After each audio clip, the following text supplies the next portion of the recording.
Hello students, आप लोगों का वेलकम है हमारे कंसेंट बिल्डिंग कोर्स के न्यू क्लास में। और आज हम लोग स्टार्ट कर रहे हैं वायरस, विरोइड एंड प्रियॉन्स। ये एक बहुत ज़्यादा कंसेप्चुअल पॉइंट है कि अगर हम तैयारी करते हैं नीट की, और या हम 11th-12th के एस्पायरेंट्स हैं और हम प्रिपरेशन कर रहे हैं नीट की, या हम बोर्ड की भी तैयारी कर रहे हैं, तब भी वायरस, प्रियॉन्स और जो हमारा विरोइड्स इसको कवर करना ज़रूरी है। देखिए, हम इस चैप्टर में इस बात की स्टडी कर चुके हैं कि जितने भी लिविंग ऑर्गेनिज्म हैं, उनको हम लोग क्लासिफिकेशन के पॉइंट ऑफ व्यू से 5 किंगडम में क्लासिफाइड करते हैं। इसमें से फर्स्ट किंगडम मोनेरा है, देन प्रोटिस्टा है, देन फंजाई है, प्लांटी और एनिमिलिया है। अगर हम वायरस, विरोइड्स, प्रियोन्स और एक मेंबर और है लाइकेन, इनको देखते हैं तो इनको प्रॉपर पहले 5 किंगडम में कहीं पर भी नहीं मिला। ये इन सबके एक्सेप्शन है जो किसी भी किंगडम में शामिल नहीं किए गए, क्योंकि इनके कुछ ऐसे कैरेक्टरिस्टिक्स हैं जिसे इनको शामिल नहीं किया गया है, वो हम डिस्कस करेंगे। लेकिन अगर हम बात करें तो वायरस, विरोइड और प्रियोन्स, इनकी जो स्ट्रक्चर होती है वो स्ट्रक्चर ही 5 किंगडम के किसी भी जो प्रोफार्मा है, जो कैरेक्टरिस्टिक्स है, उनमें फिट नहीं बैठती है। ठीक है, तो इनको अलग अलग रखा गया है। अगर मैं एक सिंपल सी बात करूं कि जब आपको स्ट्रक्चर के पॉइंट ऑफ व्यू से इसको डिस्कस करूंगा तो मैं बताता जाऊंगा कि कैसे कैसे इनको 5 किंगडम कंसेप्ट में शामिल नहीं किया गया जो विटेकर ने दी थी कंसेप्ट। तो अब हम लोगों का पॉइंट ऑफ व्यू ये रहेगा कि अगर हम बात करें वायरस, प्रियोन्स और विरोइड्स की, तो निट के जो अगर हम कॉन्टेक्स्ट में बात करें तो कई क्वेश्चंस जो होते हैं निट से रिलेटेड, वो इस टॉपिक से बनते हैं। तो इस टॉपिक को पढ़ना बहुत जरूरी है। रही बात वायरस की, तो वायरस को हमने कई साल से कई तरीके से पढ़ाया है। जैसे जैसे सिलेबस चेंज होता है, हम वैसे वैसे ही चलते हैं इसको लेकर। अगर आप किसी भी कोचिंग की अगर बुकलेट देखेंगे तो उसमें वायरस काफी लंबा दिया जाएगा, लेकिन इतना लंबा वायरस के क्वेश्चन आते ही नहीं है प्रेजेंट टाइम पर। तो आपको जो मैं कंसेप्ट बिल्डिंग कोर्स की जो क्लासेस ले रहा हूँ वो उतनी ही ले रहा हूँ जितनी आपको जरूरत है नीट के लिए अकॉर्डिंग, और आपके जो बोर्ड एग्जाम है उनके अकॉर्डिंग, ताकि आपके दोनों काम हो जाएं और आपको उस टॉपिक से रिलेटेड जितनी भी कंसेप्चुअल पॉइंट है वो समझ में आ जाए। ठीक है, तो आज का टॉपिक स्टार्ट करते हैं। और हम लोग स्टार्टिंग में सबसे पहले जिसकी बात करेंगे वो है हमारे वायरस। तो वायरस के बारे में सबसे पहली बात कि वायरस है क्या, वायरस का जो वर्ड है वो कहां से आया। तो सिंपल सी बात है, इस वायरस की डिस्कवरी जो थी उससे रिलेटेड कुछ चीजों को ध्यान दें। जो वायरस वर्ड है ये एक लैटिन वर्ड है। ठीक है, लैटिन वर्ड से ड्राइव हुआ है जिसका मतलब होता है वीनम या विस्कस या पॉइजन। अगर तीनों वर्ड्स को अगर हम एक बात में बोलना चाहें तो चाहे वीनम बोलें, चाहे हम लोग इसको विस्कस बोलें या पॉइजन बोलें, इसका सीधा मतलब ये होता है कि ये लिक्विड पॉइजन होता है। ठीक है, इसलिए इस लिक्विड पॉइजन के कॉन्टेक्स्ट में लैटिन से जो हम लोगों ने इंग्लिश में वर्ड उठाया वो वायरस उठाया। अगली बात, ये काम किसने किया? डिमिट्री इवानोस्की जो थे 1892 में, क्योंकि कभी कभी ईयर्स से रिलेटेड बात पूछ ली जाती है ना। पेपर का पैटर्न ऐसा हो चुका है कि एनसीईआरटी की जो बुक है उसमें से क्वेश्चन ज्यादातर पुटअप किए होते हैं, तो उससे रिलेटेड एक एक पॉइंट हमको याद होना चाहिए। 1892 में ये डिस्कवरी के पॉइंट ऑफ व्यू से ये वर्ड दिया गया। एक लैटिन वर्ड है जिसका इंग्लिश मीन्स होता है वीनम, विस्कस और पॉइजन। तो कई बार पूछा गया है कि वायरस जो है किस वर्ड से ओरिजिनेट हुआ है, लैटिन वर्ड से हुआ है। उसका सिंपल मीन्स क्या है? विस्कस, वीनम या पॉइजन होता है। ठीक है, किसने दिया? डिमिट्री इवानोस्की ने दिया। अब ईयर हमको याद आ जाएगा तो कितना है? 1892 में दिया गया। तो ये पहला पॉइंट है डिस्कवरी का जो हमको इवानोस्की का ध्यान देना चाहिए।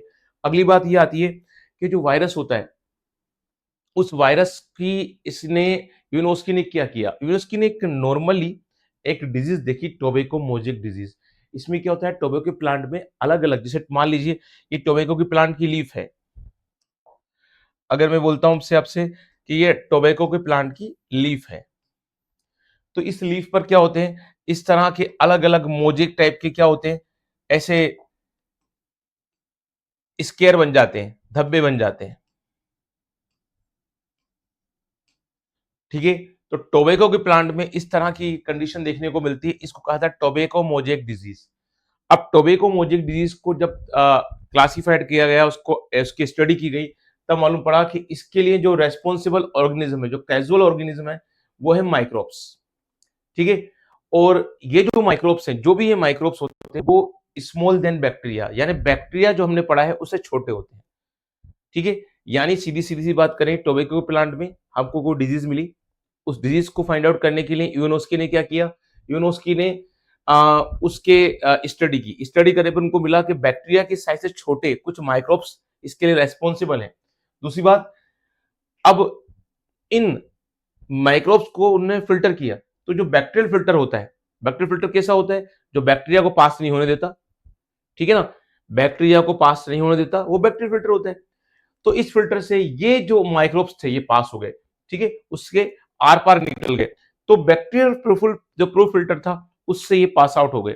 इसका मतलब इनकी साइज बैक्टीरिया की साइज से भी क्या होती है? छोटी होती है, स्मॉलर होती है। तो ये इवानोस्की की डिस्कवरी थी और इससे रिलेटेड कोई भी क्वेश्चन आता है कि टोबैको मोजेक डिजीज जो है, टोबैको मोजेक में सबसे पहले काम किस साइंटिस्ट ने किया? यूनोस्की ने किया। क्या काम किया? यूनोस्की ने टोबैको मोजेक डिजीज के लिए रेस्पॉन्सिबल ऑर्गेनिज्म को क्या किया? बैक्टीरिया की फिल्टर से पास किया। बैक्टीरिया प्रूफ फिल्टर से पास करने पर क्या हुआ कि उससे ट्रांसफर हो गया, उससे निकल गया आर पार, है ना? तो उससे सीधा मतलब क्या हुआ कि जो बैक्टीरिया प्रूफ फिल्टर होता है वो बैक्टीरिया को पास नहीं होता, लेकिन वायरस ये जो माइक्रोब्स थे ये पार हो गए, उसके आर पार निकल गए, वो ट्रांसफर कर गए उससे। तो इसका सीधा मतलब कि जो फिल्टर है उसकी साइज से छोटी साइज किसकी है? इन माइक्रोब्स की है। तो इस तरह से यहां से सबसे पहली बात मालूम पड़ी कि भाई कोई ऐसा कोई ऑर्गेनिज्म होता है जो टोबैको मोजेक जो के लिए रेस्पॉन्सिबल होता है, और ये टोबैको मोजेक जो होता है किसी जिस माइक्रोब से होता है वो वायरस है, ठीक है? इतना हमको ध्यान रखना है। तो पहले डिस्कवरी के बारे में। अगली बात हम करते हैं बच्चों, वो बात क्या है कि दूसरे साइंटिस्ट ने एमडब्ल्यू बेजरनिक ने क्या किया? पूरा नेम याद नहीं करना, बेजरनिक ध्यान रखना है। बेजरनिक ने क्या किया?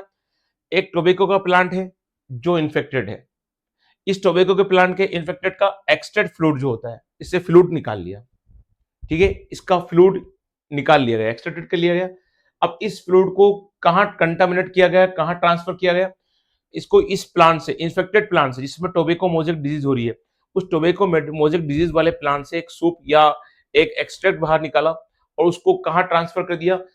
हेल्दी टोबैको प्लांट पर। तो देखा गया कि जो इन्फेक्टेड प्लांट है उसका जो फ्लूइड है, अगर वो हेल्दी टोबैको प्लांट के कांटेक्ट में आता है तो उसमें कंटामिनेशन हो जाता है और उसमें भी टोबैको मोजेक डिजीज होना स्टार्ट हो जाती है। यानी ये फ्लूइड कैसा है? कंटामिनेशन के लिए रेस्पॉन्सिबल है, डिजीज को ट्रांसफर के लिए रेस्पॉन्सिबल है। इसलिए इस फ्लूइड का नाम दिया गया contagium vivum fluidum. Contagium vivum fluidum, जिसका सीधा इंग्लिश मींस क्या होता है? Infectious living food fluid. Infectious living fluid यानी ये ऐसा फ्लूइड होता है जो इन्फेक्शन कर सकता है। यानी ये जिस प्लांट में डिजीज कर रहा है उससे हेल्दी प्लांट में अगर ट्रांसफर हो जाएगा तो उसमें डिजीज कर देगा। यानी इसमें कुछ माइक्रोब्स है, ठीक है, जो इस डिजीज के लिए क्या है? रेस्पॉन्सिबल। तो दूसरी डिस्कवरी जो थी वो किसने की थी? बेजरनिक ने। और बेजरनिक ने किया, इन्फेक्टेड टोबैको प्लांट के फ्लूइड को ट्रांसफर किया किसमें? जो हेल्दी प्लांट है टोबैको का उसमें, तो उसके कांटेक्ट में आने से क्या हुआ? हेल्दी टोबैको प्लांट जो था उसमें कंटामिनेशन हो गया, उसमें डिजीज आ गई। यानी जो डिजीज वाले प्लांट से है उस प्लांट से हेल्दी वाले प्लांट में ट्रांसफर हो गई। तो इससे मालूम पड़ा कि ये माइक्रोब्स क्या होते हैं? किसी जिस प्लांट में डिजीज होती है उससे क्या हो जाते हैं? हेल्दी प्लांट में भी अपने डिजीज को आगे स्प्रेड कर देते हैं। यानी इनका जो फ्लूइड है वो रेस्पॉन्सिबल होता है एक प्लांट से दूसरे प्लांट में डिजीज को करने के लिए। इस फ्लूइड को क्या कहा गया? कंटेजियम वाइवम फ्लूइडम, जिसका सिंपल मींस क्या होता है इंग्लिश में? इन्फेक्शियस लिविंग फ्लूइड, ठीक है? तो ये जो काम था, ये साइंटिस्ट कौन थे? बेजरनिक। तो बेजरनिक का काम क्या था ये ध्यान रखिएगा बच्चों। और जो पूरी इसका प्रोफार्मा है वो आपके सामने मैंने शो कर दिया है कि किस तरह से इन्फेक्टेड टोबैको प्लांट लिया, उसको एक्सट्रैक्ट निकाला, उस फ्लूइड को कंटामिनेट किया हेल्दी प्लांट में, हेल्दी प्लांट से इन्फेक्टेड हो गया, हेल्दी प्लांट इन्फेक्टेड हो गया, इसलिए इस फ्लूइड का नाम दिया गया कंटेजियम वाइवम फ्लूइडम, ठीक है? इन्फेक्शियस लिविंग फ्लूइड कई बार पूछा जाता है इससे रिलेटेड क्वेश्चन। तो दूसरी डिस्कवरी के बारे में, बेजरनिक के बारे में ध्यान रखिएगा। अब तीसरे साइंटिस्ट आते हैं स्टेनले। कौन आते हैं? Stanley, W M Stanley. W M Stanley ने क्या किया? डब्ल्यू एम स्टेनले ने एक सिंपल सी बात शो की कि शोड क्रिस्टलाइट वायरस फॉर्म, यानी वायरस को क्रिस्टलिन फॉर्म में, क्रिस्टलाइट फॉर्म में, ठीक है, उन्होंने इस फॉर्म में इसको मिला, इनको तैयार किया। यानी जिस तरह से हम लोग केमिस्ट्री में कोई केमिकल बनाते हैं और उसको क्रिस्टलाइन फॉर्म में तैयार कर लेते हैं, तो वो मटेरियल क्या होता है? मटेरियल तो नॉन लिविंग होता है। नॉन लिविंग को आप क्रिस्टल फॉर्म में प्राप्त कर सकते हो, उसे बना सकते हो। उसके लिए हम लोग क्या करते हैं, केमिस्ट्री में प्रैक्टिकल होता है कि 11th-12th में नहीं आता, बीएससी में आता है। उस प्रैक्टिकल में हम क्या करते हैं, मिक्सचर तैयार करते हैं और मिक्सचर तैयार करने के बाद उसको क्रिस्टल फॉर्म में हम लोग उसको बना लेते हैं। तो ऐसे के ऐसे ही जो साइंटिस्ट है स्टेनले, उन्होंने वायरस को क्रिस्टलाइन फॉर्म में प्राप्त कर लिया, क्रिस्टलाइन फॉर्म में उनको बना लिया। तो इस कंडीशन की वजह से कहा गया कि वायरस जो होता है वो नॉन लिविंग की भी तरह होता है। अभी प्रैक्टिकल क्या था, कैसे किया गया, देखते हैं। स्टेनले ने सबसे पहले बॉडी ऑफ लिविंग, जहां पर वायरस ने इन्फेक्शन कर रखा है, जो होस्ट प्लांट है जिसके अंदर वायरस अपनी होस्टिंग दिखा रहा है, तो वायरस जिस भी लिविंग के अंदर है, ठीक है, वहां वो वायरस प्रेजेंट है और अभी कैसा है, लिविंग है। तो वायरस की नेचर है कि जब वो किसी लिविंग के अंदर होता है तो वो क्या होता है, एक्टिव होता है, लिविंग होता है। चलिए, इस वायरस को क्या कर लिया, उस होस्ट सेल से निकाल लिया, एक्सट्रैक्ट कर लिया। एक्सट्रैक्ट करने के बाद इस वायरस को किसी मटेरियल की तरह क्या किया, क्रिस्टलाइज किया। Crystallize form just like material. तो अगर जस्ट लाइक मटेरियल आप उसको क्रिस्टलाइज फॉर्म में प्राप्त कर लेते हैं तो ये देखने को मिलता है। तो ये जस्ट लाइक मटेरियल का सीधा सीधा मतलब ये है कि यहां पर आपको देखने को मिल रहा है कि आपने वायरस को किसी लिविंग से बाहर निकाला और उसको एक्सट्रैक्ट करने के बाद आपने देखा तो वो जस्ट लाइक क्रिस्टलाइन फॉर्म में था। इसलिए सीधी सीधी बात मालूम पड़ती है कि यार वायरस यहां पर कैसा एक्ट कर रहा है, यहां पर वायरस एक्ट कर रहा है नॉन लिविंग का। कैसे एक्ट कर रहा है, नॉन लिविंग का। कोई मटेरियल क्या होता है, नॉन लिविंग होता है। तो ये बात की गई। अच्छा, जब इस क्रिस्टलाइज्ड मटेरियल की स्टडी की गई तो इसमें सबसे ज्यादा क्या मिला, प्रोटीन रिच था ये, यानी इसमें प्रोटीन मिला। ठीक है, तो सीधी सीधी बात है, वायरस को किसी लिविंग बॉडी से बाहर निकाला गया और जब उसको बाहर निकाला गया तो क्रिस्टल फॉर्म में उसको बना लिया। क्योंकि क्रिस्टल फॉर्म में बना लिया तो कहा गया कि भैया ये तो नॉन लिविंग है। जब उस क्रिस्टल फॉर्म की स्टडी की गई तो उसमें सबसे ज्यादा क्या मिला, प्रोटीन मिला। ठीक है, तो ये मालूम पड़ता है कि वायरस में प्रोटीन का अमाउंट काफी ज्यादा होता है। आगे देखा गया कि इस प्रोटीन फॉर्म को, क्रिस्टल फॉर्म को जब स्टडी की गई तो मालूम पड़ा कि ये इनर्ट है, ये नॉन एक्टिव है, नॉन लिविंग है। तो एक बात मालूम पड़ जाती है यहां से कि वायरस किसी होस्ट सेल के अंदर, किसी लिविंग के अंदर जब इंफेक्शन कर देता है तो वहां एक्टिव रहता है। लेकिन जब वायरस को बाहर निकाल लेते हैं तो क्रिस्टल फॉर्म में आ जाता है, जैसे कोई मटेरियल होता है और वो नॉन लिविंग के लिए भी जैसे करैक्टर शो करता है। तो वायरस में लिविंग के करैक्टर कब होते हैं, जब वो होस्ट के अंदर होता है, और जब वो बाहर जाता है तो कैसा होता है, नॉन लिविंग। यानी वायरस में लिविंग और नॉन लिविंग दोनों के करैक्टर होते हैं। और विटेकर ने जब 5 किंगडम कंसेप्ट दी तो उन्होंने देखा कि यार वायरस तो लिविंग के साथ नॉन लिविंग करैक्टर देख रहा है। और विटेकर का क्या कर रहे थे, विटेकर कर रहे थे ऑर्गेनिज्म यानी लिविंग के, उन्होंने 5 किंगडम दिए थे। तो जब वायरस में उन्होंने देखा कि लिविंग के साथ नॉन लिविंग के करैक्टर भी हैं, तो इस वजह से वायरस को 5 किंगडम के अंदर जगह नहीं मिली, ना मोनेरा में ना प्रोटिस्टा में, है ना? तो किसी में भी उसको जगह नहीं ना मिली, ना फंजाई में, ना प्लांटी में, ना एनिमिलिया में। तो इसलिए इसको पर्टिकुलर अपने स्पेस किसी भी किंगडम में नहीं मिला। उसकी वजह आपके सामने आ गई है कि लिविंग के साथ इसमें नो लिविंग कैरेक्टरिस्टिक्स है और ये किसी भी लिविंग के बाहर, होस्ट सेल के बाहर कैसे एक्ट करता है, जैसे ये इनर्ट हो, नॉन एक्टिव हो। ठीक है, तो ये ध्यान रखिएगा। और स्टेनले का जो एक्सपेरिमेंट है वो ध्यान रखिएगा। और इसका समराइज फॉर्म में बोले तो इन्होंने क्या किया, show crystallize form, virus form, यानी वायरस की क्रिस्टलाइज फॉर्म जो थी इन्होंने शो की, दैट्स ऑल। अगली बात आती है कि भाई अगर हम वायरस के स्ट्रक्चर के पॉइंट ऑफ व्यू से चलते हैं कि वायरस की जो स्ट्रक्चर होती है वो किस तरह की होती है। तो अगर वायरस की स्ट्रक्चर को देखा जाए तो सबसे पहले वायरस की बॉडी में एक वर्ड यूज किया जाता है, न्यूक्लियोप्रोटीन। अगर हम न्यूक्लियोप्रोटीन को तोड़ते हैं तो दो वर्ड निकल कर आते हैं, एक तो प्रोटीन और एक निकल कर आता है न्यूक्लिक एसिड। ठीक है, अगर हम बात करते हैं वायरस की बॉडी की तो वायरस की बॉडी बनी होती है न्यूक्लियोप्रोटीन की। और न्यूक्लियोप्रोटीन का सिंपल सिंपल मतलब है प्रोटीन प्लस न्यूक्लिक एसिड। अभी हमने बात की थी कि वायरस को स्टेनले ने किस फॉर्म में प्राप्त मिला था, उसको क्रिस्टलाइज फॉर्म में। और क्रिस्टलाइज फॉर्म में जब एक्सट्रैक्ट किया था तो क्रिस्टलाइज फॉर्म में जो एक्सट्रैक्ट किया गया उसमें सबसे ज्यादा अमाउंट किसका था, प्रोटीन का। तो वायरस का मैक्सिमम अमाउंट किसका बना होता है, प्रोटीन का बना होता है। और ये प्रोटीन करता क्या है, ये प्रोटीन वायरस की आउटर शेल को बनाता है, यानी उसकी आउटर वॉल को बनाता है। और ये आउटर वॉल क्या कहलाती है, कैप्सिड कहलाती है। तो वायरस की जो बॉडी वॉल होती है या आउटर वॉल होती है वो प्रोटीन रिच होती है, प्रोटीन की बनी होती है, क्या कहलाती है, कैप्सिड। इस कैप्सिड को हम आगे और स्टडी करेंगे। ठीक है बच्चों, उसके बाद नेक्स्ट बात ध्यान देनी आती है कि ये जो कैप्सिड होती है, ये कैप्सिड तो आउटर वॉल में है वायरस के आउटर वॉल में कैप्सिड है। तो अंदर क्या है, वायरस के अंदर आप लोगों को यहाँ वायरस के अंदर क्या मिलेगा, न्यूक्लिक एसिड। और सबसे खास बात आती है जो हर बच्चे को याद रखनी चाहिए कि ये न्यूक्लिक एसिड दो टाइप के होते हैं, डीएनए और आरएनए। और हर लिविंग में डीएनए भी होता है, आरएनए भी होता है, डीएनए भी होता है, आरएनए भी होता है। लेकिन वायरस की क्या नेचर है? वायरस की नेचर है कि इसमें या तो डीएनए होगा या आरएनए होगा, इसलिए हमने यहाँ पर और लगाया है कि वायरस ही ऐसे हैं जिनमें या तो डीएनए होता है या आरएनए होता है। दोनों न्यूक्लिक एसिड किसी भी वायरस में नहीं मिलते हैं एक साथ। ठीक है, ये बात ध्यान रखिएगा। तो वायरस की अगर स्ट्रक्चर के पॉइंट ऑफ व्यू से बात की जाए तो वायरस न्यूक्लियोप्रोटीन के बने होते हैं। प्रोटीन की उनकी आउटर शेल बनी होती है जिसको कैप्सिड कहा जाता है, और जो मेन पार्ट होता है कोर वाला part, core of the virus, वो किसकी बनी होती है? न्यूक्लिक एसिड की बनी होती है। किसकी बनी होती है? न्यूक्लिक एसिड की बनी होती है। तो वायरस में न्यूक्लिक एसिड जो होता है वो डीएनए या आरएनए होता है। कुछ वायरस ऐसे होते हैं जिनमें डीएनए होता है और कुछ वायरस ऐसे होते हैं जिनमें आरएनए होता है। डीएनए और आरएनए एक साथ वायरस में नहीं मिलते, इस बात का स्पेशली आप लोगों को ध्यान रखना है बच्चों। ठीक है, तो स्ट्रक्चर के पॉइंट ऑफ व्यू से क्या हो गया? कैप्सिड उसके बाहर का आउटर शेल हो गई, प्रोटीन की बनी हुई है। अंदर की ओर क्या है? उसका कोर वाला पार्ट है जो क्या है? उसका जेनेटिक मटेरियल है जो किसका बना होता है? डीएनए या आरएनए का। दैट्स ऑल बच्चों। अब अगली बात पर आते हैं हम। वो अगली बात क्या है कि अगर हम न्यूक्लिक एसिड की बात करते हैं तो वायरस में न्यूक्लिक एसिड जो होता है, ठीक है, उसके बेस पर हम बात करें तो बेसिस ऑफ जेनेटिक मटेरियल यानी न्यूक्लिक एसिड, वायरस जो होते हैं थ्री टाइप्स के होते हैं। हमसे पूछा जाए कि न्यूक्लिक एसिड के बेस पर या जेनेटिक मटेरियल के बेस पर वायरस कितने टाइप के होते हैं? थ्री टाइप्स के। पहले वायरस है plant virus. Obviously plant virus कौन होते हैं? जो प्लांट पे इंफेक्शन करते हैं। दूसरे हैं एनिमल वायरस। एनिमल वायरस कौन से होते हैं? जो इन्फेक्ट करते हैं किसको? एनिमल को। और थर्ड वायरस हम बात करें बैक्टीरियल वायरस।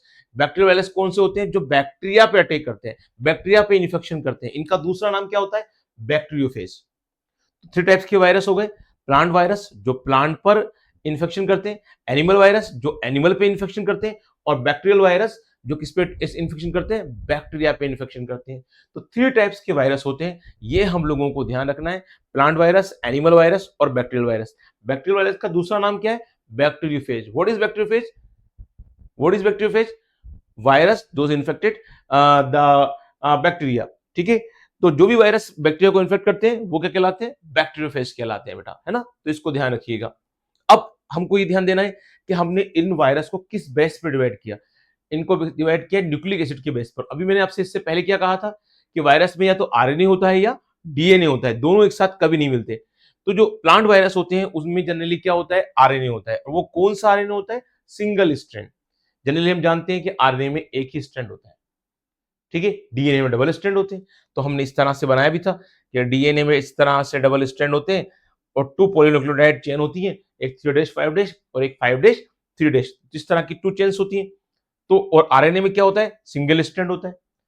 तो नॉर्मली अगर हम प्लांट वायरस की बात कर रहे हैं, अगर हम किसकी बात कर रहे हैं? प्लांट वायरस की बात कर रहे हैं, तो प्लांट वायरस में क्या देखने को मिलेगा आपको? प्लांट वायरस में एसएस आरएनए होगा यानी सिंगल स्ट्रैंड आरएनए होगा। ध्यान रखिएगा बच्चों। और जो एनिमल वायरस है, एनिमल वायरस टू टाइप्स के होंगे, या तो उनमें डीएनए होगा डबल स्ट्रैंड, है ना, या मैंने और लिखा है डबल स्ट्रैंड डीएनए होगा, या फिर आरएनए होंगे। दोनों टाइप्स के होंगे, सिंगल स्ट्रैंड आरएनए होंगे या फिर डबल स्ट्रैंड आरएनए होंगे। तो ध्यान रखिएगा एनिमल वायरस हमको दो तरह के मिलते हैं, आरएनए वाले भी और डीएनए वाले भी। ठीक है, डीएनए वाले वायरस होते हैं डबल स्ट्रैंड, जिस तरह डीएनए होता है डबल स्ट्रैंड डीएनए होता है। लेकिन आरएनए दोनों टाइप्स के होते हैं वायरस में, एनिमल वायरस में सिंगल स्ट्रैंड भी होते हैं और डबल स्ट्रैंड भी होते हैं। तीसरी और लास्ट वायरस की कंडीशन, इसका नाम है बैक्टीरियोफेज। वे वायरस जो बैक्टीरिया पे इन्फेक्शन करते हैं वो बैक्टीरियोफेज कहलाते हैं। और इनमें क्या होता है? डबल स्ट्रैंड डीएनए होता है। क्या होता है बच्चों? Double strand DNA. तो बच्चों ध्यान रखेंगे, plant virus single strand RNA, animal virus double strand DNA या फिर सिंगल स्ट्रैंड आरएनए या double strand RNA. Third condition bacteriophage, जिनमें क्या होगा? डबल स्ट्रैंड डीएनए होगा बच्चों। ठीक है, तो ये हम लोगों को ध्यान देना चाहिए, बड़ी इंपॉर्टेंट टॉपिक है और इससे ज्यादा आपको डीप में जाना भी नहीं है। ठीक है, तो ये हम लोगों को ध्यान रखना है वायरस में क्या स्पेशलिटी होती है। अब आती है कॉमन स्ट्रक्चर ऑफ वायरस। जब भी हम वायरस की स्ट्रक्चर की बात करते हैं तो एक कॉमन की बात कर रहा हूं, नॉर्मली हर वायरस में, अभी मैंने आपको थोड़ी देर पहले बतलाया भी था कि जब भी आप वायरस की स्टडी करेंगे तो एक कॉमन चीज आपको देखने को मिलेगी। और वो कॉमन क्या देखने को मिलेगा कि वायरस में सबसे ज्यादा मेन अंदर की तरफ उसका कोर होगा। और ये कोर किसका बना होगा? न्यूक्लिक एसिड का, जिसमें जेनेटिक मटेरियल भी इसको हम कहते हैं। और ये जेनेटिक मटेरियल जो होता है इसमें क्या होता है? डीएनए और आरएनए दोनों में से कोई एक मटेरियल देखने को मिलेगा। तो डीएनए होगा या आरएनए होगा, इसकी हमने बात कर ही ली है। कैसे कैसे होता है RNA, single strand, double strand, और डीएनए कैसा होता है, डबल स्ट्रैंड। तो इस तरह की हमने बात की है। दूसरी बात, ये वायरस की जो आउटर आउटर दिखाई दे रही है आप लोगों को, ये पूरी आउटर आउटर दिखाई दे रही है, ये वायरस की क्या है, वॉल है, कवरिंग है। और मैंने बताया था कि कवरिंग या वॉल क्या कहलाती है, इस कवरिंग या वॉल को हम क्या बोलते हैं, कैप्सिड बोलते हैं, जो किसकी बनी होती है, प्रोटीन रिच होती है और प्रोटीन की बनी होती है। इसलिए वायरस को क्या कहा जाता है, न्यूक्लियो प्रोटीन का होता है वायरस। किसका होता है, न्यूक्लियो प्रोटीन। न्यूक्लियो प्रोटीन में क्या होगा, न्यूक्लियो मतलब मींस क्या हो गया, न्यूक्लिक एसिड। कौन सा न्यूक्लिक एसिड, या तो डीएनए या आरएनए। और प्रोटीन क्यों बोलते हैं, क्योंकि वायरस की जो वॉल होती है वो किसकी बनी होती है, प्रोटीन की बनी होती है। इसको क्या बोलते हैं, कैप्सिड। अब देखिए, इन कैप्सिड में मैंने इस तरह से आपको ये जो यूनिट्स दी गई हैं, ये इनको क्या बोलते हैं, कैप्सोमियर। ये जो बनाई है कि क्या है, सारी कैप्सोमियर है। ठीक है। तो जो वायरस है, उस वायरस के अंदर अगर हम बात कर रहे हैं, तो आप लोगों को ये देखने को मिल रही है कि सारी की सारी जो यूनिट्स हैं ये कैप्सोमियर है। ठीक है बच्चों। और ये जो कैप्सोमियर है, इनका जो अमाउंट होता है, जो नंबर्स होता है, वो हर वायरस में क्या होता है, वेरी करता है। वायरस टू वायरस वेरी करता है। इतना हमको याद नहीं करना है कि किस वायरस में कितनी कैप्सोमियर है, किस वायरस में कितनी कैप्सोमेरिया है, हमको ये याद नहीं करना है। ठीक है। कई कोचिंग की शीट्स में ये दे दिया जाता है कि इस ये वायरस में इतनी कैप्सोमेरिया, ये वायरस में कैप्सोमेरिया, आपको याद करने की कोई जरूरत नहीं है। वो पूछा ही नहीं जाता, तो मतलब क्या है इसको पढ़ने का। ठीक है बच्चों। तो आप लोगों को ध्यान रखना है कि वायरस में जो कैप्सोमेयर का नंबर है वो वेरी करता है। ठीक है। तो ये हमको ध्यान रखना चाहिए। ये फिक्स नहीं होता, किसी वायरस में कोई और नंबर होता है, किसी वायरस में कोई और नंबर होता है। ठीक है। तो ये कैप्सोमेयर होता है। कैप्सोमेयर क्या होता है, वायरस के कैप्सिड की जो यूनिट्स होती हैं वो कैप्सोमेयर। जैसे किसी भी लिविंग की जो यूनिट्स होती हैं बॉडी की, वो क्या होती है, सेल्स। यानी बहुत सारे सेल्स मिलकर बॉडी बनाती हैं। ऐसी वायरस की जो कैप्सिड होती है, उसकी यूनिट्स क्या होती है, कैप्सोमियर होती है। ठीक है। तो कैप्सिड क्या है, कैप्सिड है वायरस की वॉल जो प्रोटीन की बनी है, और उसकी यूनिट्स क्या है, कैप्सोमियर है, जिनका नंबर क्या होता है, वायरस टू वायरस वेरी करता है।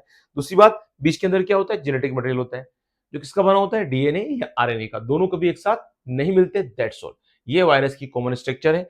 अब उसके बाद हम लोगों के दिमाग में आता है कि यार वायरस जो होते हैं वो किस किस तरह के दिखाई देते हैं, उनके क्या शेप्स होते हैं। उसके लिए एक वर्ड यूज करते हैं हम, सिमेट्री। वायरस देखिए अलग अलग सिमेट्री में मिल जाते हैं आप लोगों को। कई वायरस ऐसे होते हैं रोड शेप होते हैं, कई वायरस राउंड या स्फेरिकल फॉर्म में होते हैं, कई वायरस पॉलीहेड्रल फॉर्म में होते हैं, कई वायरस कॉम्प्लेक्स फॉर्म में होते हैं। ठीक है। अगर हम जनरली बात कर रहे हैं, तो ये फॉर्म्स हमको यहाँ इस पिक्चर में साफ साफ दिख रही है। अलग अलग आपको इस तरह से वायरस की फॉर्म दिखाई दे रही है। ठीक है। अगर मैं बात करूं कि रोड शेप है, तो रोड शेप की हो गया वायरस इस तरह से। राउंड फॉर्म में इस तरह से राउंड फॉर्म, स्फेरिकल भी ऐसी फॉर्म में होती है। पॉलीहेड्रल में क्या हो जाता है, वायरस इस तरह से पॉलीहेड्रल फॉर्म शो कर देते हैं। जैसे आप देखिए रहे, ये पॉलीहेड्रल फॉर्म शो हो रही है अलग अलग, ये पॉलीहेड्रल फॉर्म्स है। ठीक है। एक होती है कॉम्प्लेक्स फॉर्म, और कॉम्प्लेक्स फॉर्म जनरली बैक्टीरियोफेज ही मिलती है, जहां वायरस में क्या होता है, इस तरह से उनका हेड वाला पार्ट पॉलीहेड्रल ही होता है। ठीक है। लेकिन साथ ही साथ इस तरह से एक कॉलर और टेल मिल जाती है। तो ये जो फॉर्म होती है, ये कॉम्प्लेक्स फॉर्म होती है। कौन सी होती है बच्चों, कॉम्प्लेक्स फॉर्म। और जो पॉलीहेड्रल फॉर्म होती है वो इस तरह से होती है, जिसमें अलग अलग आप लोगों को क्या मिलते हैं, इसमें फेसेस मिलते हैं। और स्फेरिकल और राउंड तो इस तरह होती है, रोड शेप इस तरह से होते हैं। तो ये वायरस आपको माइक्रोस्कोपिक व्यूज में दिख रहे हैं कि अलग अलग तरह रोड शेप किस तरह से, ये रोड शेप वायरस है। ठीक है, रोड शेप वायरस है। ठीक है। यहाँ अलग अलग स्फेरिकल फॉर्म शो हो रही है ना, राउंड फॉर्म शो हो रही है वायरस की। और ये देखिए 5N2 174 वायरस, पेपियो वायरस, हेपेटाइटिस बी वायरस, है ना। ये अलग अलग तरह के वायरस है, फुसलीफॉर्म, बैक्टीरियोफॉर्म्स, टिच फॉर बैक्टीरियोफेज। ठीक है। Pox virus, herpes virus, tobacco mosaic virus इस तरह दिखता है। ठीक है। तो ये टीएमवी वायरस है। इसकी आगे स्टडी करेंगे हम। ये हर्पिस वायरस है, इसको बहुत सुना है हमने। ये पॉक्स वायरस है, और ये मिमी वायरस है। तो इस तरह से आप लोग वायरस की ये जो फॉर्म देख रहे हैं, ये इसकी कौन सी फॉर्म है, जो हमने बात की पॉलीहेड्रल फॉर्म है। ये सारी पॉलीहेड्रल फॉर्म्स है। ये आप लोग देख रहे हैं, ये कॉम्प्लेक्स फॉर्म है। जो कॉम्प्लेक्स फॉर्म हमने यहाँ शो की, ये कॉम्प्लेक्स फॉर्म है। लेकिन सिमेट्री से जनरली क्वेश्चन नहीं आएगा आप लोगों के। ये मैंने इसलिए दिखाया आप लोगों को, तो कि आपको वायरस के बारे में मालूम पड़ जाए कि वो कैसे कैसे दिखते हैं। ठीक है। वायरस की अलग अलग कैसे स्ट्रक्चर्स होती है, उनको दिखाने का ही मेरा पर्पस था, तो इसलिए मैंने आपके सामने ये पिक्चर शो की। अब आते हैं हम नेक्स्ट पॉइंट पर। और नेक्स्ट स्लाइड से हमको मालूम पड़ता है कि जो वायरस हमारे जो दे रखे हैं, तो टू वायरस बड़े इंपॉर्टेंट है। एक तो बैक्टीरियोफेज। अब बैक्टीरियोफेज क्या होते हैं, बैक्टीरियोफेज जनरली वे वायरस होते हैं जो मैंने बताया था आपको किसी बैक्टीरिया पे इन्फेक्शन करते हैं। तो बैक्टीरिया पे इन्फेक्शन करने वाले वायरस क्या कहलाते हैं? बैक्टीरियोफेज कहलाते हैं। और इनकी जो सिमेट्री होती है वो कैसी होती है? कॉम्प्लेक्स होती है। इस सिमेट्री में देखिए आप, ये वाला इसका भाग हेड होता है। हेड पार्ट जो होता है उसके अंदर बताया था मैंने डबल स्ट्रैंड डीएनए होता है, ये डबल स्ट्रैंड डीएनए, ठीक है ना? हमने बैक्टीरियोफेज में बताया डबल स्ट्रैंड डीएनए होता है, ये डबल स्ट्रैंड डीएनए होता है, इस हेड वाले पार्ट में होता है। और हेड वाला पार्ट कैसा है? पॉलीहेड्रल फॉर्म में है। उसके बाद जस्ट पीछे कॉलर है। ये वाला पार्ट जो होता है कॉलर, ये वाला जो पार्ट होता है ये कॉलर वाला पार्ट है, ठीक है? जो आप देख रहे हैं।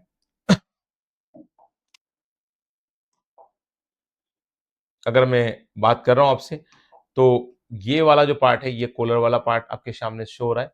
और कॉलर के बाद अगर आप इसको देखते हैं इस फॉर्म को, तो ये पूरी शीट जो बन रही है ना? ये इसकी जो पूरी शीट है, ये शीट वाला पार्ट है। और जस्ट नीचे की तरफ ये क्या होता है? बेस प्लेट होती है।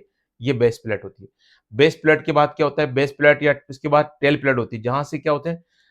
टेल फाइबर निकलते हैं। कितने टेल फाइबर है? 1, 2, 3, 4, 5, 6।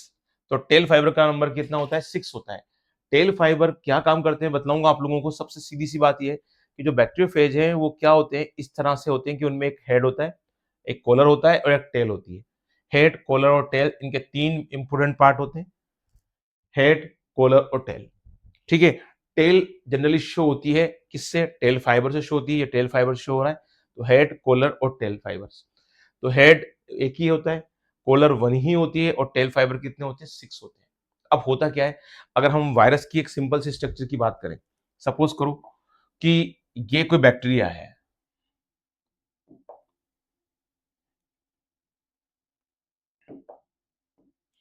ये कोई बैक्टीरिया है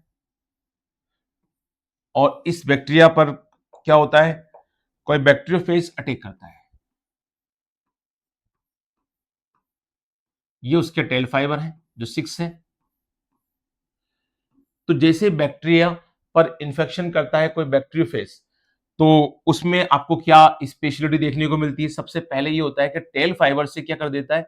जो वॉल होती है, किसकी? बैक्टीरियल वॉल, यहां पर पोर बन जाते हैं। इस पोर बनने से किससे पोर बनते हैं? ये टेल फाइबर से। और जैसे ही पोर बनते हैं तो क्या होता है? ये जो डीएनए वाला पार्ट है, न्यूक्लिक एसिड वाला पार्ट है, डीएनए वाला पार्ट है, ठीक है? ये डीएनए क्या हो जाता है? यहां से ट्रांसफर करता हुआ कहां पहुंच जाता है? इस बैक्टीरिया में पहुंच जाता है। तो इस तरह से कोई बैक्टीरियोफेज किसी जो बैक्टीरियल सेल होता है उसमें इंफेक्शन करता है और अपना डीएनए कहां ट्रांसफर कर देता है? बैक्टीरियल सेल में ट्रांसफर कर देता है। इसी नेचर की वजह से इनको क्या बोलते हैं? बैक्टीरियोफेज या बैक्टीरियल वायरस बोलते हैं। तो ये टेल फाइबर की अगर हम बात कर रहे हैं, तो टेल फाइबर किस काम आते हैं? टेल फाइबर, ये जो टेल फाइबर दिखाई दे रहे हैं, ये टेल फाइबर बैक्टीरियल वॉल जो होती है उसमें क्या कर देते हैं? ये इंफेक्शन कर देते हैं और वहां छेद कर देते हैं, होल कर देते हैं, जिससे क्या होता है? ये जो बैक्टीरियल डीएनए होता है ये कहां ट्रांसफर हो जाता है? ये बैक्टीरिया में ट्रांसफर हो जाता है। तो इस तरह से ध्यान रखिएगा कि किसी भी बैक्टीरियोफेज में, बैक्टीरियोफेज क्या होते हैं? वे वायरस जो किसी बैक्टीरिया पर अपना इंफेक्शन करते हैं, ठीक है? दूसरी बात, इनके कितने पार्ट होते हैं? तो हेड होता है, कॉलर होती है और टेल होती है। जनरली हम इसके इतने वाले पार्ट को टेल ही बोलते हैं, ठीक है? कॉलर भी इसमें शामिल कर लेते हैं, लेकिन अपनी एनसीईआरटी जनरली ये बोलती है ये हेड हो गया, ये कॉलर हो गया और ये टेल हो गया। टेल में कितने टेल फाइबर होते हैं? 6 टेल फाइबर होते हैं। ये लास्ट वाली जो प्लेट होती है वो टेल प्लेट कहलाती है। ये जो बेस प्लेट है या टेल प्लेट कहलाती है। टेल प्लेट के बाद नीचे से क्या निकल जाते हैं? इस तरह से टेल फाइबर निकल जाते हैं। वो देखिए, ये टेल फाइबर 6 है और उसके नीचे हल्की से आपको देखना, इस प्लेट के नीचे 6, ये 6 क्या मिलेंगे आपको? स्पाइक्स मिलेंगे। स्पाइक्स देखो, ये नीचे की तरफ स्पाइक्स है, ठीक है? तो टेल फाइबर कितने हैं? 6 हैं। टेल प्लेट से निकलते हैं। कॉलर होती है, कितने पार्ट होते हैं? कॉलर, हेड, कॉलर और टेल, ये 3 पार्ट होते हैं बैक्टीरियोफेज के, ठीक है? बैक्टीरियोफेज क्या करते हैं? अपने टेल फाइबर से छेद कर देते हैं किसमें? पर्टिकुलरली बैक्टीरियल वॉल में, जिससे क्या हो जाता है? उस छेद के थ्रू, होल के थ्रू क्या हो जाता है? बैक्टीरिया का डीएनए पास हो जाता है किसमें? बैक्टीरियोफेज का डीएनए पास हो जाता है किसके अंदर? बैक्टीरिया के अंदर। तो इतना आपको ध्यान रखना है बच्चों, ठीक है? अब आते हैं हम लोग नेक्स्ट बात पर, और वो ये है कि अगला जो हमारे वायरस है बड़ा इंपॉर्टेंट है, वो है टोबैको मोज़ेक वायरस। अब टोबैको मोज़ेक वायरस की स्ट्रक्चर देखें तो आपको ऐसा लगेगा जैसे जनरली केले वाला होता है ना, वो सारे केलों का बंच लेके आता है, वैसे केले के बंच जैसा लगेगा आपको ये, ठीक है? तो जैसे केला होता है उसका बंच होता है, उसको ऊपर वो बांध लेता है किसी चीज से, तो आपको ये जो डोरी लगती है डोरी, वो इस तरह से दिखाई देती है। ये केले का बंच है, उस बंच को डोरी से बांध रखा है, उसको पकड़ रखा है इस तरह से। तो जनरली स्ट्रक्चर में क्या होता है कि जो केले जैसी स्ट्रक्चर से होती है, ये क्या है? कैप्सोमियर। केले जैसी स्ट्रक्चर क्या है ये पूरी? ये कैप्सोमियर से है। जैसे ये जैसे 1 ये कैप्सोमियर, 2 कैप्सोमियर, इस तरह से अगर हम बात करें, ये 1 ये 2 ये 3 ये 4 ये सब 5 6 7 8 9 10 ये सब क्या है? कैप्सोमियर है। और पूरी की पूरी जो बॉडी है वो क्या कहलाती है? कैप्सिड। तो पूरी की पूरी बॉडी क्या है? कैप्सिड है। अब बीच में से ये होलो है। देखो इसकी जो अंदर बीच का हिस्सा है वो जो कोर वाला हिस्सा है वो होलो है। देखिए यहाँ इस तरह देखो आप। अगर इसका अपर व्यू देखें, इसका अपर व्यू यहाँ से इसको देखते हैं तो हमको क्या मालूम पड़ता है? ये तो टोटल स्ट्रक्चर जो हो गई कैप्सुमियर हो गई और बीच में से होलो स्पेस है, जो होलो कोर है। और इस होलो कोर के सहारे सहारे चारों तरफ क्या देखने को मिल रहा है आप लोगों को? कैप्सू ये देखने को मिल रहा है आरएनए। ठीक है? आरएनए देखने को मिल रहा है। तो ये आरएनए, ये आरएनए की इसकी रोड है। ठीक है? जो इस तरह से 40 डिग्री के 40 डिग्री अगेंस्ट हम के जो इस तरह से ये रोल कर रही है। ठीक है?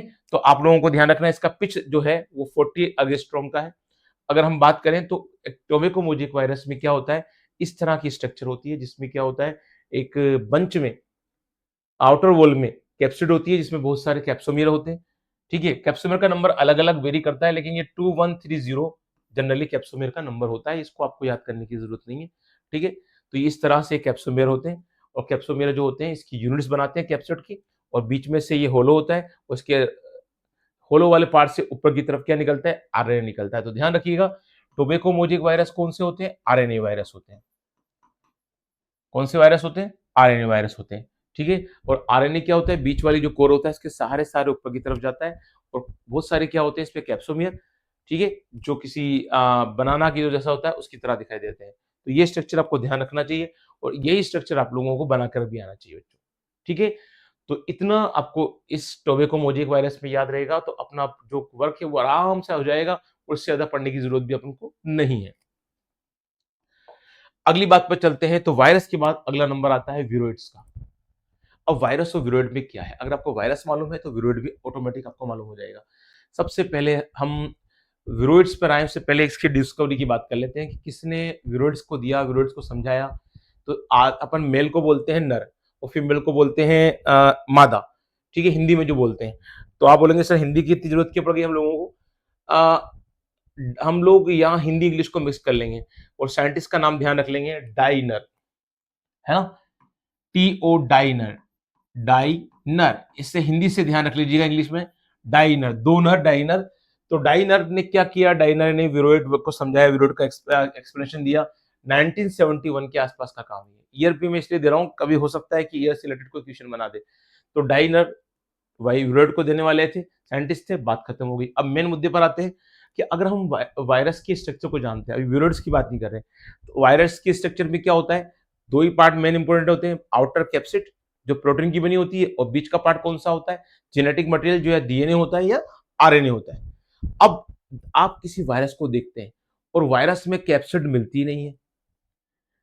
क्या आप बोल रहे हैं? वायरस में कैप्सिड नहीं मिलती है, ओनली अंदर क्या होता है? जेनेटिक मटेरियल होता है। तो आप उसे क्या कहेंगे? Capsid less virus. Capsid less virus वो क्या कहलाएगा? विरोइड। तो एक बहुत खास बात हम लिखना चाहते हैं कि अगर हम बोल रहे हैं कि कैप्सिड लेस वायरस है तो उस कैप्सिड लेस वायरस को क्या बोलेंगे हम? विरोइड्स। तो विरोइड्स क्या होते हैं? जिनमें कैप्सिड नहीं होता है। अगर हम सिंपल बात करें तो फिर इनमें क्या होता है? जब कैप्सिड नहीं होगा तो जेनेटिक मटेरियल होगा और जेनेटिक मटेरियल भी कौन सा होगा? Free RNA. ठीक है? इनका आरएनए ही इनका क्या होगा? मेन पार्ट होगा क्योंकि कैप्सिड नहीं बचा। दो ही तो पार्ट मेन होते हैं वायरस में, एक तो कैप्सिड और एक क्या होता है? उनका जेनेटिक मटेरियल। तो कैप्सिड तो नहीं है। हमने बोला है कि इनमें क्या होता है? प्रोटीन कोट एब्सेंट होती है। इसका सीधा सीधा मतलब क्या हो गया कि इनमें कैप्सिड एब्सेंट है। अगर कैप्सिड एब्सेंट है तो फिर बचा क्या? बचा इनका जेनेटिक मटेरियल और जेनेटिक मटेरियल जनरली क्या होता है? जो होता है आरएनए होता है। तो दो बातें ध्यान रखना, कैप्सिड एब्सेंट है तो कैप्सिड लेस वायरस है। दूसरी बात, इनमें आरएनए होता है, डीएनए नहीं मिलता है। अब जब आरएनए की क्वालिटी की स्टडी की जाए तो आरएनए कैसा होता है? आरएनए इनका नो मॉलिक्यूलर वेट वाला होता है, यानी इसका मॉलिक्यूलर वेट क्या होता है? लो होता है। अगली बात, साइज क्या होती है? स्मॉलर देन वायरस, यानी वायरस विरोइड्स वायरस से भी छोटे हैं। विरोइड्स वायरस से भी छोटे हैं। ध्यान रखिएगा, बहुत इंपॉर्टेंट पॉइंट है, ये आपके दिमाग में जाना चाहिए कि विरोइड्स जो होते हैं वायरस से भी छोटी साइज के होते हैं। तो स्मॉलर देन वायरस, ठीक है? तो यही पॉइंट आपको ध्यान रखना है, इससे ज्यादा आपको विरोइड्स के बारे में ध्यान रखने की जरूरत नहीं है। पहली बात वापस बता दूं मैं कि वायरस में, विरोइड्स में कैप्सिड नहीं होती जैसी वायरस में होती है। दूसरी बात, जब कैप्सिड नहीं होती तो फिर नेक्ड होता है आरएनए। जेनेटिक मटेरियल बिल्कुल नेक्ड जेनेटिक मटेरियल होता है। और जेनेटिक मटेरियल कौन सा होता है? ओनली आरएनए, डीएनए नहीं होता है इनमें। दूसरी बात, आरएनए जो होता है उसका मॉलिक्यूलर वेट कैसा होता है? लो होता है। अगली बात, इनकी साइज क्या होती है? वायरस से छोटी होती है, स्मॉलर वायरस से होती है, स्मॉलर देन वायरस। अगर हम कुछ पिक्चर्स वगैरह देखें कि वायरस दिखते किस तरह से, ये विरोइड दिखते किस तरह से, तो विरोइड जनरली इस तरह दिखते हैं। ये इनका आरएनए है, ठीक है, रो टाइप विरोइड स्ट्रक्चर है जिसमें आपको ये आरएनए बिल्कुल रो टाइप स्ट्रक्चर में दिखाई दे रहा है, ठीक है। यहाँ पर एक ब्रांच फॉर्म में है कि रोड तो मिल रही है, उससे बहुत सारी ये ब्रांच निकली, इस ब्रांच से ये ब्रांच निकली, ठीक है। तो इस तरह से वायरस जो होते हैं सिंगल स्ट्रैंडेड होते हैं, सर्कल्स में होते हैं, और रो टाइप विरोइड्स भी होते हैं, और इस तरह से ब्रांच रो टाइप विरोइड्स भी होते हैं। तो इस तरह ध्यान रखिएगा, ये विरोइड्स पर्टिकुलरली इस तरह के आपको शेप में दिखते हैं। इनमें ओनली आरएनए होता है। वही आरएनए क्या होता है? इनका इन्फेक्शियस होता है, जिससे एक प्लांट से दूसरे प्लांट में इन्फेक्शन कर सकते हैं, ठीक है बच्चों। तो ये आप लोगों को ध्यान रखिएगा। अगले नंबर पे आते हैं हम लोग प्रियंस पे। अब प्रियोन्स क्या होते हैं? अगर हम बात करें प्रियोन्स की, तो अगर हमने पहले बात की थी वायरस की, तो वायरस हमने क्या बतलाया था कि वायरस के दो पार्ट बड़े इंपॉर्टेंट होते हैं। आउटर वॉल जिसकी प्रोटीन की बनी होती है, कैप्सिड, और अंदर जेनेटिक मटेरियल। फिर हमने बतलाया विरोइड्स में क्या होता है, विरोइड्स वायरस से कैसे वेरी करते हैं। विरोइड्स में कैप्सिड नहीं होती, तो फिर क्या होता है? Genetic material. जेनेटिक मटेरियल कौन सा होता है? आरएनए। अब आ जाओ प्रियोन्स से। प्रियोन्स और विरोइड्स एक दूसरे से वेरी करते हैं बिल्कुल जस्ट अपोजिट। विरोइड्स में कैप्सिड नहीं है, लेकिन जेनेटिक मटेरियल है। अब प्रियोन्स उल्टा, जेनेटिक मटेरियल ना डीएनए ना आरएनए दोनों इसमें नहीं होता, तो फिर क्या होता है? ओनली प्रोटीन मटेरियल होता है। यानी ना डीएनए होता है ना आरएनए, ओनली प्रोटीन होता है। देखो, वायरस में कैप्सिड और जेनेटिक मटेरियल दोनों, विरोइड्स में कैप्सिड नहीं है लेकिन जेनेटिक मटेरियल है। प्रियोन्स क्या होते हैं? इनमें जेनेटिक मटेरियल डीएनए आरएनए नहीं है लेकिन ओनली प्रोटीन ही है। तो ओनली प्रोटीन पार्ट वाले वायरस कौन से होते हैं? वो होते हैं प्रियोन्स, है ना। ये क्यों होते हैं? Only prions. तो smaller in size to virus, ठीक है। और अगली बात क्या है? ये जो होते हैं साइज से साइज में वायरस स्मॉलर होते हैं, बिल्कुल इसमें कोई बड़ी बात है ही नहीं, है ना। वायरस से छोटे ही, विरोइड्स भी छोटे हैं और प्रियोन्स भी छोटे हैं। एबनॉर्मली फोल्डेड प्रोटीन, हमने पहले ही कहा था कि इनमें ओनली प्रोटीन होता है और दूसरा कोई पार्ट होता ही नहीं। वो प्रोटीन कैसा होता है? एबनॉर्मली फोल्डेड होता है। देखिए, आप यहाँ देखिए कि वायरस का जो प्रोटीन पार्ट है ये किस तरह से प्रियोन्स का ये फोल्डेड है, इस तरह से फोल्डेड फॉर्म में होता है, ठीक है। इस तरह से फोल्डेड फॉर्म में मिलता है। ये स्ट्रक्चर दिखाने का मतलब आपको यही था कि ओनली इसमें जो होता है वो एबनॉर्मली फोल्डेड प्रोटीन्स होते हैं, तो इस तरह की चेन देखने को मिल जाती है, ओनली, और कुछ भी नहीं है, ठीक है बेटा। तो ध्यान रखिएगा, प्रियोन्स में कोई भी जेनेटिक मटेरियल नहीं होता, ओनली प्रोटीन होता है, और ये प्रोटीन ही क्या करता है? इन्फेक्शन करता है, जिससे अलग अलग एनिमल्स में इसकी डिजीज होती है। अगली बात, डिजीज की बात करें तो इनमें डिजीज किस थ्रू होती है? इन्फेक्शियस प्रोटीन, यानी प्रोटीन ही इन्फेक्शन के लिए रेस्पॉन्सिबल होता है। किनमें? प्रियोन्स में। प्रियोन्स से प्रोटीन, ध्यान रखिएगा। विरोइड्स में कौन है? जेनेटिक मटेरियल है, ठीक है। और अपने वायरस में क्या है? वायरस में अपना प्रोटीन जो क्या बोलते हैं, वायरस में इन्फेक्शियस कौन है? जेनेटिक मटेरियल है, ठीक है। तो ध्यान रखिएगा, वायरस जो होते हैं उनमें जेनेटिक मटेरियल जो होता है वो मिलता है, उसके साथ कैप्सिड भी मिलता है। और जो विरोइड्स होते हैं उनमें क्या होता है? जेनेटिक मटेरियल होता है, कैप्सिड नहीं होता। इसी बात, प्रियोन्स जो होते हैं उन प्रियोन्स में क्या होता है? ओनली प्रोटीन ही होता है, जेनेटिक मटेरियल नहीं होता। और वो प्रोटीन ही कैसा होता है? इन्फेक्शियस होता है, ठीक है, जो किसी भी एक लिविंग से दूसरे लिविंग में अपना इन्फेक्शन को फैलाता है। चलो आगे आते हैं हम लोग। अब आती बात कि कौन कौन सी डिजीज करते हैं प्रियोन्स। प्रियोन्स से कौन कौन सी डिजीज हो सकती है, ठीक है बच्चों। तो प्रियोन्स जनरली क्या होते हैं? इन्फेक्शियस न्यूरोलॉजिकल डिजीज करते हैं, यानी अगर ये हमारी बॉडी में इन्फेक्शन करते हैं तो न्यूरोलॉजिकल डिजीज हो जाती है। और जनरली हमें दो डिजीज के ध्यान रखना है, एक तो कैटल में होती है, और कैटल में कौन सी डिजीज होती है? Mad cow disease. ध्यान रखिएगा, मैड काउ डिजीज जो होती है वो प्रियोन्स के थ्रू होती है। और इस डिजीज का एक और नाम दे रखा है bovine spongiform encephalopathy. Mad cow disease का एक और नाम क्या है? Bovine spongiform encephalopathy. Bovine spongiform encephalopathy, ये पर्टिकुलरली हम किसको बोलते हैं? कि कैटल जो होता है उस कैटल में इस वायरस से जो प्रियंस होते हैं उनसे डिजीज होती है। अगर आ जाए ह्यूमन बींग्स में, तो Creutz C R Jakob disease, C R Jakob disease किससे होती है, सी जिसको बोलते हैं सी जे डी, वो ह्यूमन बींग्स में किससे होती है, प्रियोन से होती है। ध्यान रखिएगा दोनों डिजीज का, सी जे डी है ना, सी आर जेकब डिजीज। और अगर हम बात करते हैं कैटल डिजीज, तो मैट काउ डिजीज जो होती है, बोवाइन स्पंजिफॉर्म एनसेफेलोपैथी, वो प्रियोन से होती है। तो प्रियोन्स जनरली ह्यूमंस में भी डिजीज कर रहे हैं और कैटल्स में भी डिजीज कर रहे हैं। ठीक है बच्चों, तो ये दोनों डिजीज के बारे में ध्यान रखिएगा, यहां से क्वेश्चन पूछा जा सकता है। और हमारा यहां तक देखने के बाद काम पूरा हो गया, और हम लोगों ने जनरली ये बात समझ ली कि जितने भी वायरस हैं, विरोइड्स हैं और प्रियोन्स हैं, ये सब क्या है, फाइव किंगडम कंसेप्ट से बाहर है। क्यों बाहर है, क्योंकि इनमें लिविंग के साथ नॉन लिविंग की कैरेक्टरिस्टिक्स भी हैं। दूसरी बात, इनकी पर्टिकुलर कोई स्ट्रक्चर नहीं होती है ना, ये पर्टिकुलरली स्ट्रक्चर इनमें नहीं मिलती है। इन वजहों से इनको हमने क्या कर दिया, फाइव किंगडम से बाहर रख दिया। ठीक है, और ये जनरली क्या होते हैं, ये म्यूटेशन जैसे करेक्टर्स होते हैं वो भी शो नहीं करते। तो जब इनमें म्यूटेशन जैसे करेक्टर शो नहीं हो रहे हैं, जिनमें क्या होता है पर्टिकुलरली कोई स्ट्रक्चर नहीं होती, ये नॉन लिविंग भी शो करते हैं, इनसे इसको फाइव किंगडम से बाहर रखा गया है। एक बार हम लोग और इसको बात को समझ लेते हैं, जो हम बोलना चाह रहे हैं कि हम ये बात करना चाह रहे हैं कि जो वायरस विरोइड्स होते हैं उनकी क्या स्पेशलिटी होती है। हमने बताया कि जो वायरस है, विरोइड्स हैं और प्रियोन्स हैं, ये तीन कैटेगरी को हमने बताया। उसके बाद हमने क्या बोला, हमने एक बात और बोली कि भाई इन सब में एक खास क्वालिटी होती है, एक तो कैप्सिड होता है जो किसका बना होता है, प्रोटीन का। ठीक है, और एक क्या होता है, जेनेटिक मटेरियल होता है, जो या तो क्या होता है, डीएनए या आरएनए होता है। तो वायरस की बात करें, वायरस में कैप्सिड होता है, यस होता है। विरोइड्स में कैप्सिड नहीं होता, प्रियोन्स में ये होता है जो प्रोटीन पार्ट होता है। जेनेटिक मटेरियल इसमें डीएनए और आरएनए होता है। विरोइड्स में क्या होता है, आरएनए होता है, और प्रियोन्स में ना डीएनए होता है और ना ही आरएनए होता है, ये दोनों ही नहीं मिलते हैं। ठीक है बच्चों, ये हमको ध्यान रखना चाहिए। अगली बात हमको ये ध्यान रखना चाहिए कि जो विरोइड्स होते हैं उनमें आरएनए इनका इन्फेक्शियस पार्ट होता है, यानी ये इन्फेक्शन के लिए रेस्पॉन्सिबल है, लेकिन जनरली ये इतना करता नहीं विरोइड्स। अगर हम प्रियोन्स की बात करें, तो प्रियोन्स में इन्फेक्शियस कौन होता है, प्रोटीन वाला पार्ट होता है।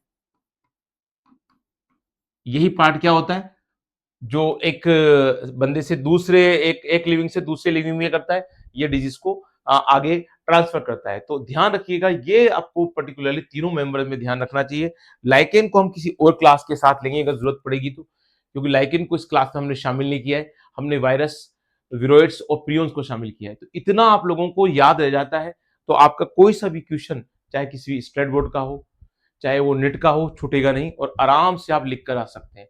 ये नॉलेज सफिशिएंट है आपके लिए। आप किसी भी कोचिंग की एक बहुत बड़ी शीट लेकर और उसमें बहुत ज्यादा स्टडी करने की सोचें कि हम तो एक्स्ट्रा बहुत सारा पढ़ लेते हैं तो हमको फायदा मिलेगा, इससे बाहर कुछ भी नहीं आएगा बच्चों। ध्यान रखिएगा आप लोग। तो हम इस बात का ध्यान रखें कि वायरस क्या है, उनकी स्ट्रक्चर क्या है, कौन सा पार्ट किसका बना हुआ है, कैप्सिड क्या है, कैप्सोमियर क्या है, देन हम लोगों को ये याद रहे कि जेनेटिक मटेरियल क्या है। ठीक है, डीएनए और आरएनए में से कोई एक जेनेटिक मटेरियल होता है। वायरस कैसे वेरी करते हैं विरोइड से, और विरोइड्स कैसे वेरी करते हैं प्रियोन से। तो ये अगर आपको मालूम है तो आपको कहीं भी कोई दिक्कत नहीं आएगी बच्चों। तो इस क्लास को यहीं बैंड अप करेंगे यहाँ पर लोग, और उम्मीद करेंगे कि आप इस क्लास को जितना हो सके एक दो बार देखें और अपने दिमाग में इस कंसेप्ट को फिट कर लें, ताकि इससे रिलेटेड कोई भी क्वेश्चन आए आप लोगों की नीट में तो आपको छूटे नहीं। चाहे नेट 2025 का टारगेट हो या आने वाले नेट का टारगेट हो, अभी प्रेजेंट में जो सिलेबस है उसमें सब चीजें इससे कवर हो रही हैं। तो आप, मुझे उम्मीद है कि अपने टॉपिक की तैयारी करेंगे। जब हम कल मिलेंगे तो हम लोग न्यू क्लास को लेंगे।